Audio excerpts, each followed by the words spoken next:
Si è conclusa ieri la 56esima edizione del Convegno internazionale Studi Pirandelliani presieduto dal professore Stefano Miliotto, che ha dibattuto sul romanzo Suo marito e che ha visto protagonista oltre 30 istituti scolastici provenienti dalla nazione, oltre a tanti studiosi di diverse università sia italiane che straniere, per un totale di circa 500 convegnisti che hanno seguito con interesse le 3 giornate svoltesi al Pala Congressi, con visite nei luoghi cari a Pirandello. Ieri sera, al termine della consegna dei premi, tra quello tesi di laurea, premio cortometraggio, il premio scrittura creativa, quello della scrittura estemporanea, il premio tesina, con gli alunni sul palco del Pala Congressi a fare festa. Anche un ringraziamento particolare è andato alla memoria della signora Curella Teibi, recentemente scomparsa e che ha sostenuto negli anni il premio e le manifestazioni adesso abbinate. Già si dà appuntamento alla prossima edizione 2020 con gli argomenti da trattare fissati come regola da sempre al termine del convegno. Consuntivo, senz'altro soddisfacente e positivo sotto tutti i punti di vista, in particolare nell'acquisizione critica su questo romanzo straordinario, ma anche per il contributo dato dagli studenti con i loro elaborati di tesina, scrittura creativa. Sorprende come quando i ragazzi si appassionano che sono capaci di dare cose straordinarie, frutti meravigliosi. Il centro continua su questa linea perché il connubio università e scuola superiore si è rivelato molto interessante, ma soprattutto creativo, perché spinge gli studenti da una parte a fare ricerca e anche a essere creativi. Infatti c'è una sintesi, c'è la creatività propria dei giovani, ma nello stesso tempo la ricerca scientifica, perché anche se si tratta di un testo letterario, l'interpretazione, la lettura è sempre un qualcosa di scientifico.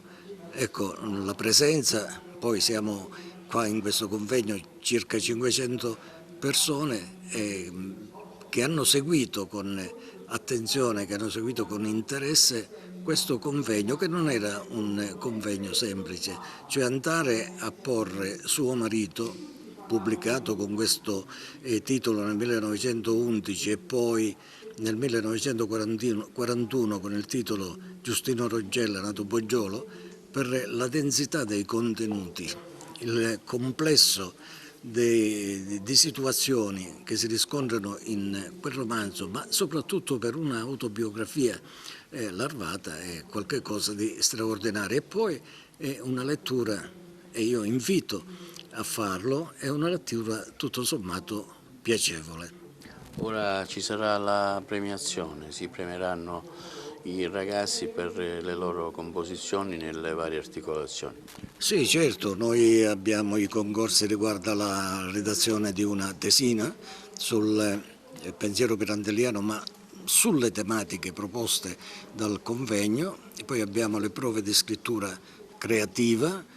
Significa che devono portare in un altro genere una pagina del romanzo, in questo caso del Suo marito, ricreandolo, quindi riscrivendolo, sicché i ragazzi fanno come dire, un'opera propria, autonoma, anche se derivata da Pirandello.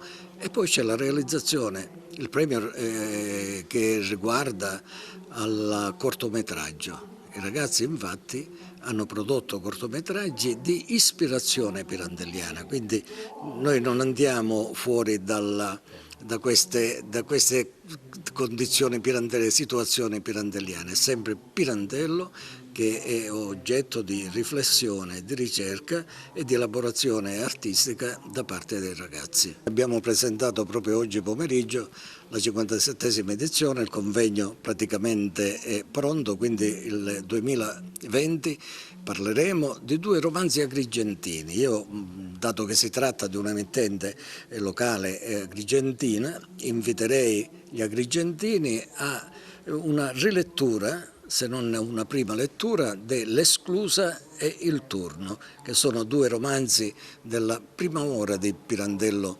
narratore.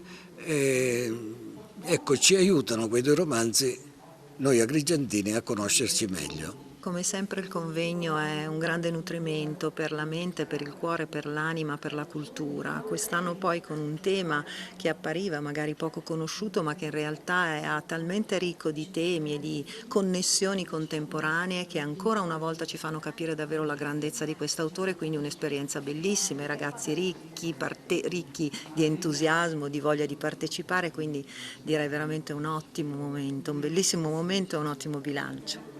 Siamo con l'avvocato Taibi. Avvocato, si conclude questa 56esima edizione, c'è stato il pensiero gentile e commosso di un ricordo verso sua moglie che tanto ha fatto per questo premio. Io devo dirvi che tra le tante attività di carattere culturale e di volontariato che Gabriella ha cercato nella sua vita di esercitare, il convegno pirandelliano è stato sempre il primo, perché praticamente il trovarsi insieme a tanta meravigliosa cultura, all'ormai dimenticato Enzo Lauretta e a tutto, diciamo così, l'equipe del centro pirandelliano è stato per lei l'anima della sua vita.